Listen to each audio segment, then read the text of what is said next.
Hello students, today we are going to discuss about new chapter biotechnology. Biotechnology most important chapter है। इसके अंदर दो chapter अपन पढ़ेंगे और ये जो बायोटेक के अंदर है लगभग इस बार 2020 नीट में आप देखेंगे 5 to 6 क्वेश्चंस इससे पूछे गए हैं, तो मोस्ट इम्पोर्टेंट पार्ट है ये बायोटेक्नोलॉजी।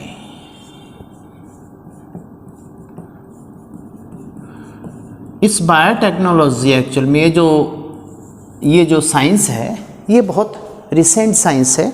अभी कुछ टाइम पहले ही इसके बारे में अपन को पता लगा और ये साइंस अपने लिए इम्पोर्टेंस में आई है।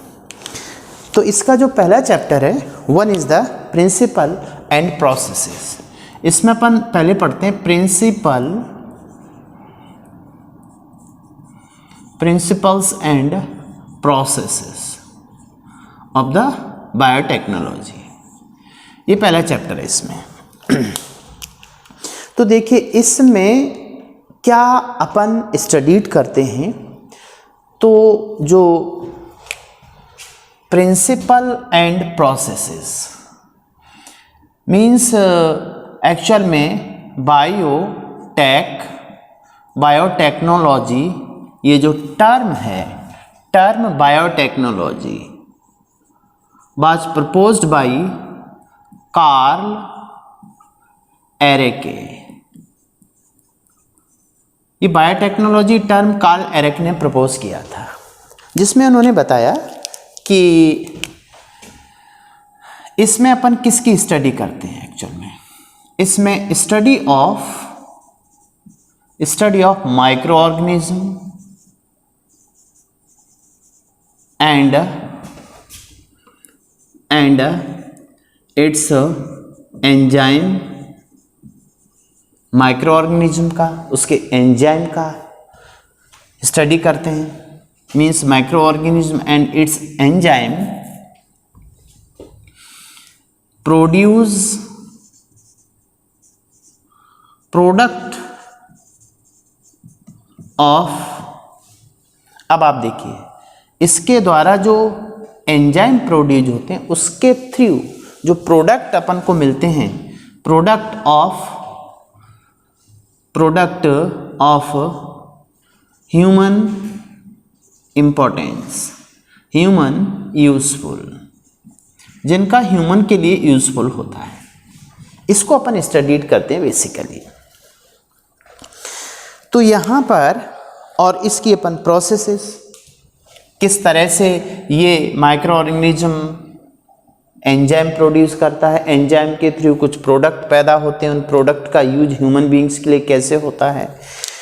तो इसमें इस बेस पर ये जो बायोटेक्नोलॉजी है ये एक्चुअल में दो टाइप से इसको रिप्रेजेंट किया गया। टू में वन इज द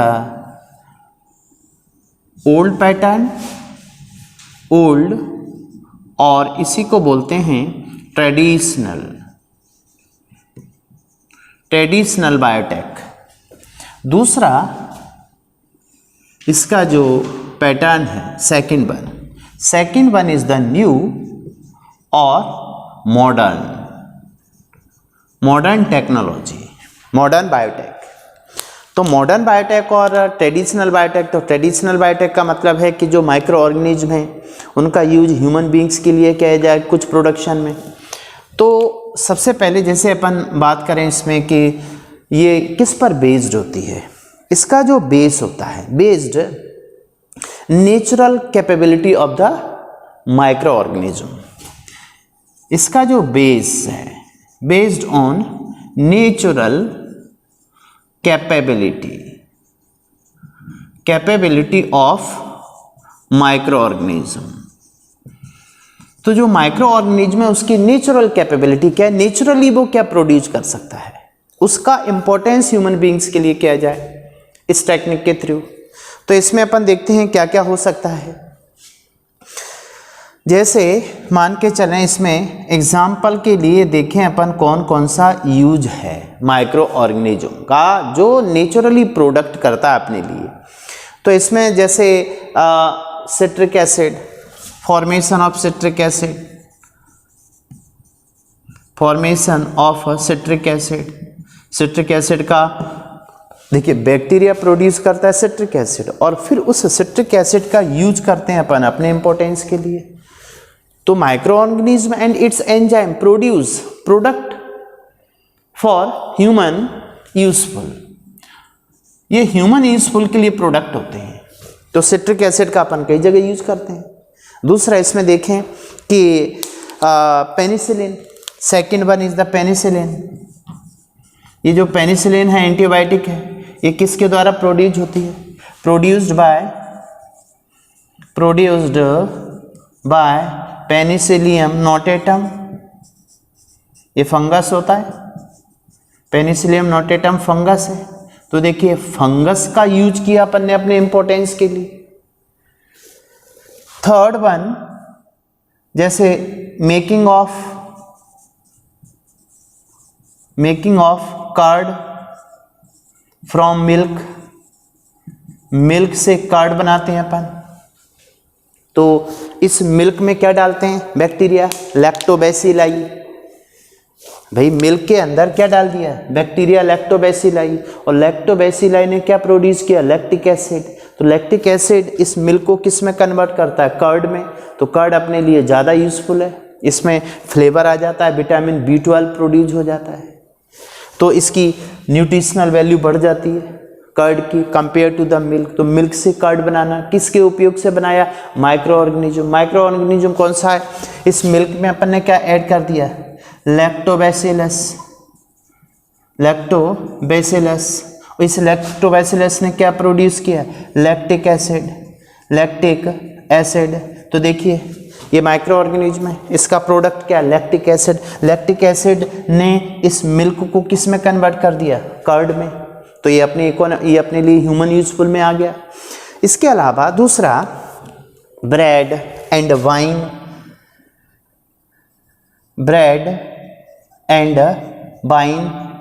अब ब्रेड एंड वाइन भी बनाई जाती है। तो ब्रेड एंड वाइन के लिए एक ईस्ट का यूज करते हैं। देखिए यहां पर अपन ने फंगस का यूज किया था, पेनिसिलियम नोटेटम से फंगस से प्रोड्यूस हुआ पेनिसिलिन। ब्रेड एंड वाइन, तो इसमें सैकेरोमाइसिस सेरेबिसाई, सैक्रोमाइसिस सेरेबिसाई, ये क्या होता है? ईस्ट होता है। इस ईस्ट के थ्रू देखिए, ईस्ट को अपन किस में मिक्स करके रख दिया? डो, आटा है। अब इस आटे में कार्बोहाइड्रेट का फर्मेंटेशन होगा, फर्मेंटेशन से CO2 प्रोड्यूस होती है, साथ में अल्कोहल पैदा होता है। तो अल्कोहल बन गया, उधर ब्रेड में स्पंजी नेचर हो गया उसका CO2 प्रोड्यूस होने से। तो यहाँ पर ये जो माइक्रो ऑर्गेनिज्म हैं, इनका इम्पोर्टेंस क्या होता है, इनके प्रोडक्ट का क्या इम्पोर्टेंस है, और उसके प्रोडक्ट से अपन नए प्रोडक्ट बनाते हैं। दैट इज द ओल्ड और ट्रेडिशनल पैटर्न होता है। किस पर बेस्ड होता है? नेचुरल कैपेबिलिटी, जो नेचुरली पैदा करता है कोई micro organism. But new modern, इसका जो बेस है, न्यू मॉडर्न में अपन देखें तो ये जो बेस होता है, ये based on RDNA, means recombinant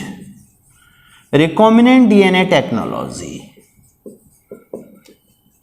recombinant DNA technology पर बेस्ड होता है RDNA टेक्नोलॉजी। इसको अपन आगे पढ़ेंगे। पूरा बायोटेक का बेस यही है, मॉडर्न बायोटेक का। इसमें क्या करते हैं, जैसे मॉडर्न जो रिकॉम्बिनेंट टेक्नोलॉजी है, इस रिकॉम्बिनेंट टेक्नोलॉजी में बेसिकली क्या करते हैं? देखिए इसमें अपन क्या है कि ये जो बाहर का कोई डिजायर्ड जीन है, ये देखिए ये डिजायर्ड जीन यहाँ पर प्रेजेंट है।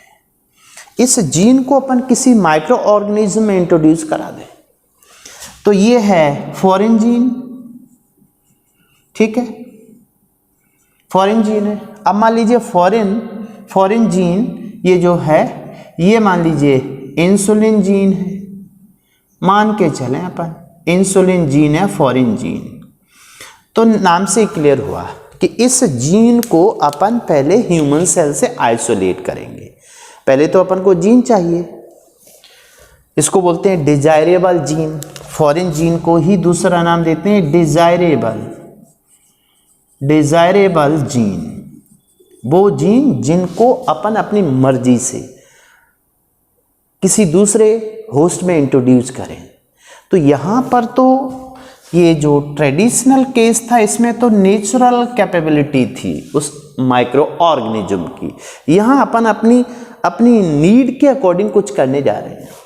जैसे ये अपन ने जीन निकाल लिया, ये जीन कौन सा है, फॉरेन जीन है, या इसी को अपन ने नाम दिया डिजायरेबल जीन। एग्जाम्पल के लिए चलो अपन ने इंसुलिन जीन ह्यूमन से आइसोलेट कर दिया। अब इस इंसुलिन जीन को अपन ट्रांसफर करते हैं, transfer into host cell. Host cell में इसको ट्रांसफर करेंगे। तो भाई कैसे, होस्ट सेल के लिए क्या यूज में आता है, बैक्टीरिया। ये मान लीजिए बैक्टीरिया है, मान के चलो ये ई कोलाई बैक्टीरिया है। इस ई कोलाई बैक्टीरिया में इस फॉरेन जीन को ट्रांसफर करेंगे। तो किसके साथ ट्रांसफर करेंगे वो देखिए, बैक्टीरिया का जो इंपॉर्टेंस है, बैक्टीरिया के अंदर ये बैक्टीरियल क्रोमोजोम है। This one is the bacterial chromosome, bacterial chromosome. इसके अलावा beside of this chromosome additional circular extra chromosomal, ये देखिए ये सर्कुलर एक्स्ट्रा क्रोमोजोमल डीएनए है, that is called plasmid. Plasmid, plasmid क्या होता है, एक्स्ट्रा क्रोमोजोमल डीएनए। ये एक्स्ट्रा क्रोमोजोमल डीएनए है, क्रोमोजोमल डीएनए। इसका यूज किया जाता है एज ए वेक्टर। तो इसमें अपन आगे टेक्निक देखेंगे कि फर्स्ट इसका पहला स्टेप होता है selection of the desirable gene. Second step desirable gene, desirable DNA introduce transferred into the host cell like E coli bacteria. और इसके साथ में मान के चलें यहाँ इसके साथ इनकॉर्पोरेट कर दिया, एक प्रोसेस है। अब देखिए, अब ये जो प्लाज्मिड है that is called recombinant DNA, rDNA. इस प्लाज्मिड को अब नाम देंगे रिकॉम्बिनेंट डीएनए, क्योंकि इसके साथ में अपन ने क्या ऐड कर दिया, डिजायरेबल जीन। बाद में जाकर के ये जो आरडीएनए है ये अपनी कॉपी तैयार करेगा, क्लोनिंग करेगा। तो ये क्लोनिंग करेगा इन प्रोजेनी। तो बैक्टीरियल सेल डिवाइड होगी, बैक्टीरियल सेल डिवाइड हुई, ये न्यू बैक्टीरिया बन गए। इन न्यू बैक्टीरिया के अंदर अब ये जो प्लाज्मिड है, आरडीएनए है, ये अपनी कॉपी बनाएगा, यहाँ पर इसमें कॉपी बनाएगा। और इसी के साथ में इंट्रोड्यूस किया था क्या, ये जीन, इंसुलिन जीन।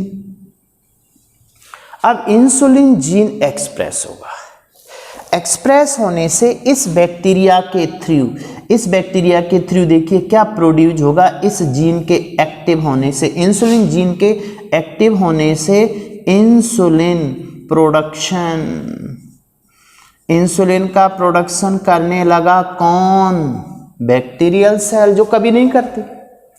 तो इस टेक्निक में, न्यू और मॉडर्न टेक्निक में जो प्रोसेस होती है वो सारा का सारा किस पर बेस्ड होता है, आरडीएनए टेक्नोलॉजी पर। आरडीएनए टेक्नोलॉजी में first of all collection of the desirable gene and transfer the desirable gene of particular host and maintenance of the recombinant DNA and copy means cloning of the rDNA in new progeny में हुआ। और उसके बाद में फिर ये वहाँ पर एक्सप्रेस होगा तो नया प्रोडक्शन क्या बन जाएगा, बैक्टीरिया के थ्रू इंसुलिन। तो बैक्टीरिया का जो नेचर नहीं है, naturally bacteria can't produce insulin but by the interference of the human technique like rDNA technology, इसके थ्रू अब क्या प्रोड्यूस करने लगा बैक्टीरिया, इंसुलिन। जब किसके अगेंस्ट, जो ट्रेडिशनल मेथड है इसमें नेचुरल कैपेबिलिटी यदि है बैक्टीरिया में तो ही वो प्रोड्यूस कर पाएगा। बट आर्टिफिशियल और न्यू मॉडर्न टेक्निक में बैक्टीरिया जो नहीं बना पा रहा था प्रोडक्ट इंसुलिन, वो अपन ने बना लिया। तो ये टेक्निक थोड़ी एडवांस टेक्निक है। अब दूसरा इसमें आता है, इसी बायोटेक में साइंटिस्ट नेम, जैसे one is the Paul Berg. Paul Berg के बारे में याद रखो। पॉल बर्ग को क्या माना जाता है? Paul Berg also called, Paul Berg father of genetic engineering. इनको जेनेटिक इंजीनियर का फादर कहा जाता है, फादर ऑफ जेनेटिक इंजीनियरिंग। ठीक है, इसको अपन आगे पढ़ेंगे, अभी थोड़े से नाम याद कर लो। Second scientist Stanley Cohen and Herbert Boyer. Stanley Cohen and Herbert Boyer. तो इसको अपन किस नाम से जानते हैं? कोहन एंड बॉयर, ऐसे याद रखो। कोहन एंड बॉयर, इन्होंने सबसे पहले देखिए क्या था, 1972 में इन्होंने सबसे पहला फर्स्ट आरडीएनए बनाया था। इन 1972 मेड फर्स्ट आरडीएनए, सबसे पहला आरडीएनए बनाया इन्होंने 1972 में। और इन्होंने क्या किया था, जैसे अभी अपन इस टेक्निक में देखिए, आरडीएनए टेक्निक का बेस थोड़ा समझ आ गया होगा। फॉरेन डीएनए, फॉरेन जीन को, डिजायरेबल जीन को अपन किसी बैक्टीरिया में इंट्रोड्यूस करते हैं और इस प्लाज्मिड के साथ में वो इंट्रोड्यूस हो जाता है और जो नेक्स्ट जनरेशन में जाता है। So plasmid also called vehicle DNA, इसको वेहिकल डीएनए बोलते हैं। Plasmid also called vehicle DNA, और इसी को बोलते हैं vector DNA, also called vector DNA, इसको वेक्टर डीएनए भी कहते हैं। प्लाज्मिड को, ये प्लाज्मिड से रिलेटेड वर्ड है। तो इन्होंने क्या किया, जैसे फॉरेन जीन लिया तो इन्होंने रेजिस्टेंस एंटीबायोटिक रेजिस्टेंट जीन, इस जीन को ऐड किया, link with the plasmid. Antibiotic resistant gene linked with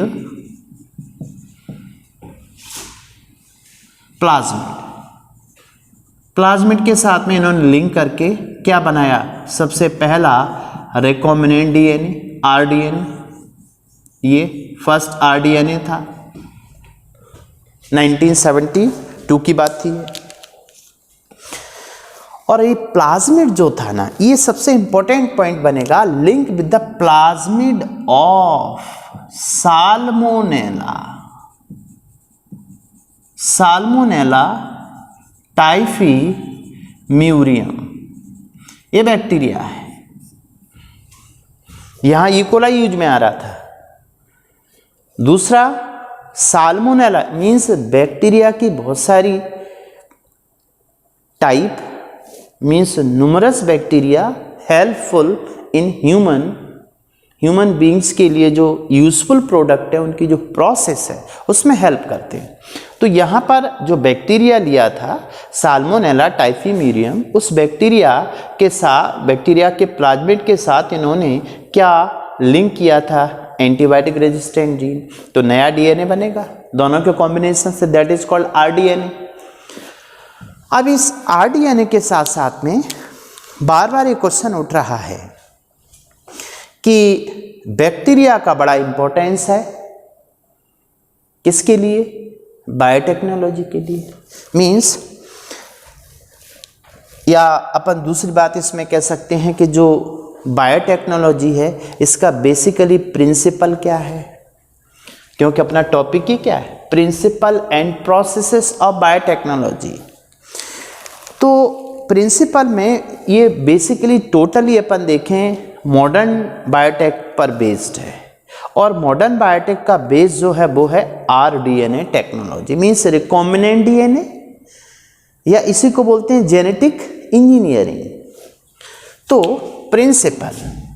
principle of biotechnology यहाँ पे बात करते हैं। Principle of biotechnology, BT means biotechnology, ये है एक्चुअल में जेनेटिक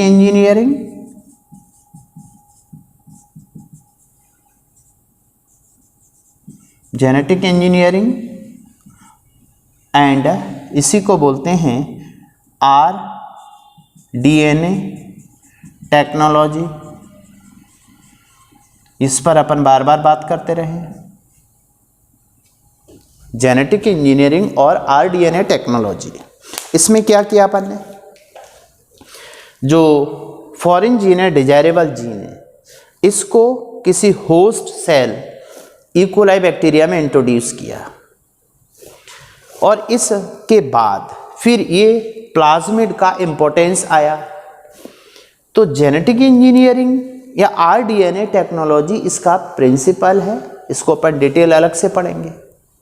फिर दूसरा इसमें आता है कि ये जो बायोटेक्नोलॉजी है, इसमें आखिर बैक्टीरिया का क्या रोल है। तो role of the bacteria, next part देखते हैं इसमें, role of bacteria in biotechnology. Bacteria का क्या रोल है। तो बैक्टीरिया का सबसे इंपॉर्टेंट रोल देखिए क्या है, इसके पास एक एक्स्ट्रा क्रोमोसोमल डीएनए है, मींस हैव वेक्टर डीएनए और वेहिकल डीएनए कॉल्ड प्लाज्मिड। इसके पास एक सबसे इंपॉर्टेंट बात है, इसके पास एक प्लाज्मिड पाया जाता है, और इसका यूज काय के लिए करते हैं अपन, फॉरेन जीन को ट्रांसफर करते हैं किसी अनदर होस्ट में। तो that is it have vector DNA plasmid. और प्लाज्मिड की जो कैरेक्टर है, it can self replicate, means plasmid can self replicate हो सकता है, मीन्स ये अपनी न्यू डीएनए कॉपी बना सकता है। सेल्फ रेप्लिकेशन पाया जाता है इस प्लाज्मिड के अंदर। दूसरा इंपॉर्टेंस इस बैक्टीरिया में, बैक्टीरियल सेल के अंदर, जैसे कोई भी बैक्टीरिया ले लीजिए, जैसे ये बैक्टीरिया है, अब इस बैक्टीरिया में मान लीजिए ये है enzyme, it have specific enzyme called restriction endonuclease enzyme. इस बैक्टीरिया में ये एंजाइम पाया जाता है, और ये एंजाइम बैक्टीरिया अपने लिए बनाता है। इसका जो ये एंजाइम है, ये मान लीजिए इसका एंजाइम,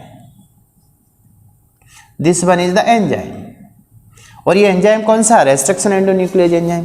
ये एंजाइम एक्चुअल में बैक्टीरिया इसलिए बनाता है क्योंकि मान लीजिए इस बैक्टीरिया पर वायरस का इन्फेक्शन हो गया, बैक्टीरियोफेज का। सोचिए, बैक्टीरिया को कौन मारते हैं, वायरस को बोलते हैं बैक्टीरियोफेज, जो बैक्टीरिया को खाता हो बैक्टीरियोफेज। तो बैक्टीरिया अपने प्रोटेक्शन के लिए कुछ एंजाइम बनाता है, these enzyme are called endonuclease, restriction endonuclease called molecular scissor. अब आप सोचिए, मान लीजिए किसी वायरस में, ये वायरस है, फॉर एग्जांपल ये बैक्टीरिया है, और इस बैक्टीरिया पर वायरल आरएनए या डीएनए आ गया, ये मान लीजिए यहाँ पर ये बैक्टीरियोफेज है, this one is the bacteriophage, ठीक है, इस तरह से। अब इसका जेनेटिक मटेरियल मान लीजिए बैक्टीरियल सेल में आ गया ये। अब बैक्टीरियल सेल क्या रखती है, एंजाइम, रेस्ट्रिक्शन एंजाइम है ये एंजाइम मान लीजिए इस टाइप का एंजाइम है, ये एंजाइम है, देखो कैंची रखता है, एंजाइम का मतलब है कैंची, सीजर। तो ये एंजाइम इस डीएनए मटेरियल को कट कर देगा। जब इसका डीएनए कट हो जाएगा तो कट होने के बाद में ये एक्सप्रेस नहीं होगा बैक्टीरिया में।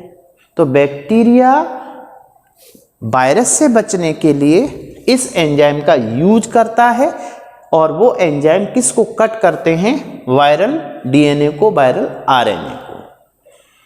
ठीक है। तो सेकंड जो बैक्टीरिया का इंपॉर्टेंस है, इट हैव रेस्ट्रिक्शन, या इसको एंडो न्यूक्लियस एंजाइम। और एंडोन्यूक्लियस एंजाइम किसको कट करते हैं? Cut the viral DNA and protect the bacteria.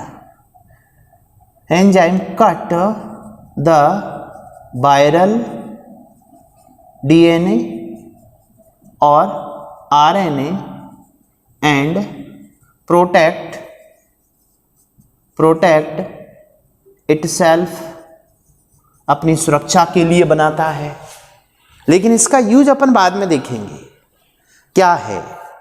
तो फिलहाल एक इंट्रोडक्शन यहाँ पर जो हुआ बायोटेक का, वो देखिए क्या है। बायोटेक में बेसिकली क्या यूज में आते हैं? माइक्रो ऑर्गेनिज्म और उनके प्रोडक्ट। उन प्रोडक्ट का यूज ह्यूमन के प्रोडक्शन में, ह्यूमन के यूज में आने वाली जो प्रोडक्ट हैं उनके प्रोडक्शन में किया जाता है। तो इसकी जो प्रोसेस है, this process is called biotechnology and this term first proposed by the Karl Ereky. Now second one, ये कितने टाइप की हो सकती है? एक तो पैटर्न अपना ओल्ड पैटर्न है, जो नेचुरली जो बैक्टीरिया है वो खुद अपने आप नॉर्मली क्या क्या प्रोड्यूस कर सकता है। जैसे पेनिसिलियम नोटेटम फंगस है, इसके द्वारा पेनिसिलिन प्रोड्यूस किया गया। कुछ बैक्टीरिया हैं जो सिट्रिक एसिड प्रोड्यूस करते हैं।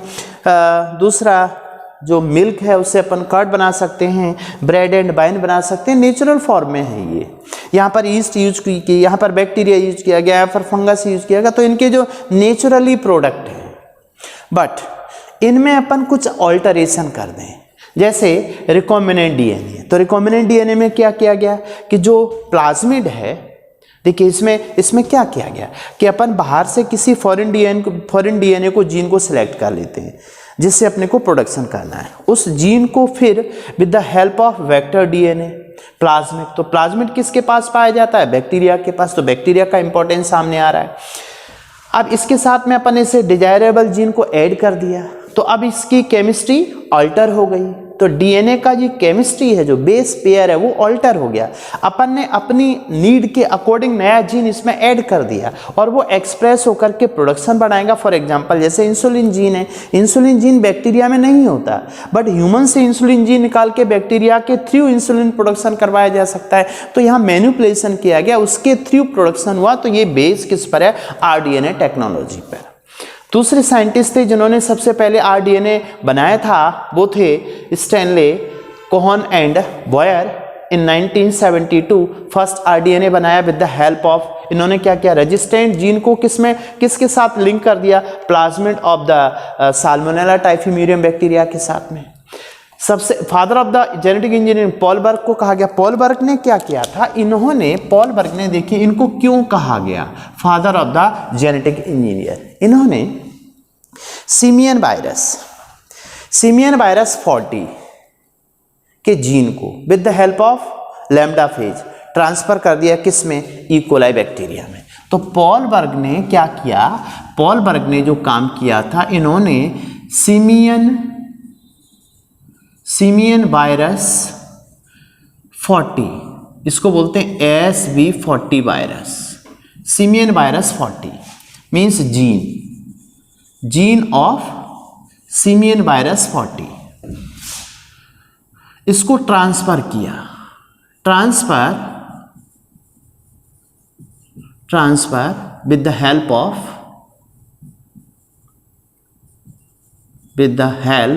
ऑफ किसकी हेल्प से? Lambda phase. ये याद रखिए, with the help of lambda phase. और किस में ट्रांसफर किया? In the E coli bacteria.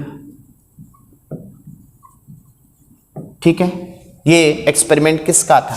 Paul बर्ग का। तो पॉल बर्ग को इसलिए फादर ऑफ जेनेटिक इंजीनियरिंग कहा, जेनेटिक इंजीनियर कहा गया। इन्होंने सिमियन वायरस 40 के जीन को ट्रांसफर किया ई कोलाई बैक्टीरिया में with the help of lambda phase, इसे याद रखिए। जबकि स्टैनले कोहन एंड बॉयर ने सबसे पहला आरडीएनए बनाया और इसके लिए इन्होंने एंटीबायोटिक रेजिस्टेंट जीन को ट्रांसफर किया, किसमें? साल्मोनेला टाइफीम्यूरियम बैक्टीरिया के साथ लिंक कर दिया, तो नया डीएनए बन गया, आरडीएनए बोलते हैं इसको। आरडीएनए की विशेषता क्या होती है कि उसके अंदर अपना जो डिजायर्ड जीन होता है वो प्रेजेंट होता है। नाउ प्रिंसिपल इस बेस पे क्या निकला बायोटेक्नोलॉजी का, मॉडर्न बायोटेक्नोलॉजी का? Recombinant DNA technology, genetic engineering. फिर इसमें बार बार बैक्टीरिया का इंपॉर्टेंस क्या हो रहा है बायोटेक के अंदर? तो बैक्टीरिया का यूज इसलिए किया गया बायोटेक में क्योंकि इसके पास अपना खुद का एक ऐसा डीएनए मटेरियल है जो नॉर्मल जो उसके क्रोमोजोम होते हैं उससे बाहर पाया जाता है, extra chromosomal DNA, that is called plasmid. और ये प्लाज्मिड के थ्रू इसका यूज किया जाता है एज ए वेक्टर डीएनए, मतलब जो डिजायर्ड जीन होता है उसको व्हीकल बाहर, मतलब उसमें दूसरे होस्ट में डालने के लिए यूज करते हैं। सेकेंड वन, बैक्टीरिया के अंदर एक नया और एंजाइम अपन ने डिस्कवर किया। आज अभी रिसेंटली देखें तो 900 रेस्ट्रिक्शन एंडोन्यूक्लियस एंजाइम डिस्कवर्ड हो चुके हैं बैक्टीरिया के अंदर। वो लेकिन बैक्टीरिया के अंदर वो एंजाइम क्यों पाया जाता है? वो इसलिए पाया जाता है बैक्टीरिया पर यदि कहीं वायरस का इन्फेक्शन हो गया, ये बैक्टीरियल सेल है और ये वायरस है, मीन्स बैक्टीरियोफेज, इसको बैक्टीरियोफेज कहते हैं। तो इस बैक्टीरियोफेज का जो डीएनए है वो कहीं इस बैक्टीरियल सेल में एक्टिव ना हो जाए, तो जब ये जाता है अंदर तो इसके लिए कट ये अपना एंजाइम कौन सा है? Restriction endonuclease. ये जो एंजाइम है वो कौन सा है? Restriction endonuclease, this also called molecular scissor. इसको मॉलिक्यूलर सीजर बोलते हैं, ठीक है। इनको आगे डिटेल स्टडी करेंगे अपन। ये कट कर देता है वायरल डीएनए को, वायरल डीएनए कट करेगा तो एक्सप्रेशन नहीं होगा, तो कोई इफेक्ट नहीं होगा वायरस का बैक्टीरिया पर। तो ये जो नॉलेज है, ये जो अपना एक्सपेरिमेंट है, कुछ बातें इनको अपन आगे अप्लाई करेंगे रिकॉम्बिनेंट डीएनए टेक्नोलॉजी में। तो नया जो अपना नेक्स्ट लेक्चर होगा वो टोटली बेस्ड होगा रिकॉम्बिनेंट डीएनए टेक्नोलॉजी पर। Is it clear?